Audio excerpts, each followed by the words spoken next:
বিকালের চায়ের আড্ডায় যাদের বিস্কিট না হলে চলে না তারা দেখে নিতে পারেন আজকের এই ঝটপট বিস্কিটের রেসিপিটি। আসসালামু আলাইকুম, this is Khadija. Welcome to Khadija's daily blog. তো আজকে আমি আপনাদের জন্য নিয়ে এসেছি ইজি একটা বিস্কিটের রেসিপি। এর জন্য ফার্স্টে আমি 1 কাপ তেল নিয়ে নিচ্ছি, সয়াবিন তেল। তার মধ্যে এখন আমি 1 চা চামচ ঘি মিশিয়ে দেব, কারণ ঘিটি মেশালে বিস্কিটের থেকে সুন্দর একটা ঘিয়ের ফ্লেভার আসবে। তো এখন আমরা মেন উপকরণে চলে যাচ্ছি। এর জন্য আমি ফার্স্টে একটা পাত্র নিয়ে নিয়েছি। পাত্রর মধ্যে আমি 1 কাপ ময়দা, 1 কাপ বেসন এবং আরও মিলিয়ে নিয়েছি হাফ কাপ সুজি। তো তার সাথে আরও যাবে 1 কাপ আইসিং সুগার। তো আমি ফার্স্টে চিনিটাকে ব্লেন্ড করে নিয়েছি এবং চিনির একটা পাউডার মিশ্রণ বানিয়ে নিয়েছি। তো আমি চিনিটাকেও ঢেলে দিয়েছি। এখন আমি দিব 1 চা চামচ গুঁড়া দুধ, 1 চা চামচ বেকিং পাউডার এবং পরিমাণ মতো লবণ। তো এখন আমি উপকরণগুলিকে দিয়ে ভালোভাবে হাত দিয়ে মিশিয়ে নিচ্ছি।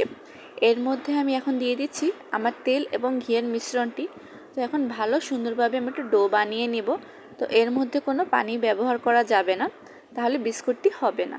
তো আমি একটা চামচ দিয়ে পরিমাণ মতো ডোটি নিয়ে নিচ্ছি এবং এখন আমি আমার মন মতো আমি একটা বিস্কুটের শেপ দিয়ে দেব। আপনারা চাইলে কুকি কাটার দিয়েও আপনাদের মন মতো যেমন খুশি তেমন বিস্কুটের একটা শেপ দিয়ে নিতে পারেন। তো এখন আমি আমার যেরকম পছন্দ সেরকম আমি একটা শেপ দিয়ে নিয়েছি। এখন আমি বিস্কুটের উপরে যেন সুন্দর একটা বাদামি কালার আসে, এর জন্য আমি ফার্স্টে একটা ডিমের কুসুম ভেঙে নিয়েছি এবং আমি এখন এই মিশ্রণটি বিস্কুটের উপরে আমি একটা ব্রাশের সাহায্যে দিয়ে দেব।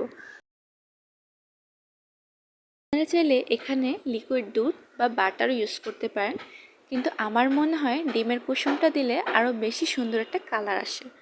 তো আমি সবগুলো বিস্কুটের উপরে ডিমের কুসুম সুন্দরভাবে স্প্রেড করে দিয়েছি। এখন আমি এটা ডেকোরেশন করব। তো ডেকোরেশনের জন্য আমি কিছু কাঠবাদাম, চীনাবাদাম এবং সাদা তিল নিয়েছি। তো এখন আমি আমার মন মতো আমি বিস্কুটটিকে এই ডেকোরেট করে নিব। তো আমি সবগুলো বিস্কুটের উপরে সুন্দরভাবে এই বাদামগুলি এবং তিলগুলি দিয়ে দিচ্ছি। তো এগুলি দেওয়ার পরে আমার বিস্কুটটি এমন দেখাচ্ছে। আপনারা চাইলে এখানে কাজু বাদাম বা কিশমিশও ব্যবহার করতে পারেন।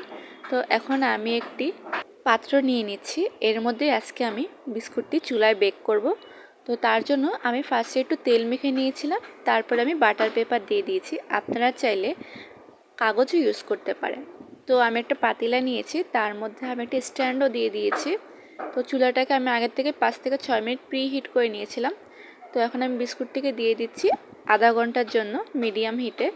আধা ঘন্টা পরে আমার বিস্কুটের হয়ে গেছে। তো ঠান্ডা হওয়ার পর আমি বিস্কুটগুলিকে পরিবেশন করে নিয়েছি। আমার বিস্কুটের উপরে সুন্দর একটা কালার চলে এসেছে।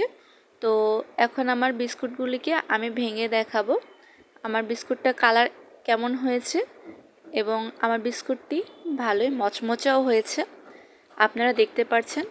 তো আমার এই বিস্কুটের রেসিপিটি যদি ভালো লাগে আপনারাও বাসায় ট্রাই করে দেখতে পারেন। তো আমার এই আজকের রেসিপিটি যদি ভালো লাগে তাহলে লাইক, শেয়ার, কমেন্ট এবং সাবস্ক্রাইব করে দেবেন। সবাই ভালো থাকবেন, সুস্থ থাকবেন। আল্লাহ হাফেজ।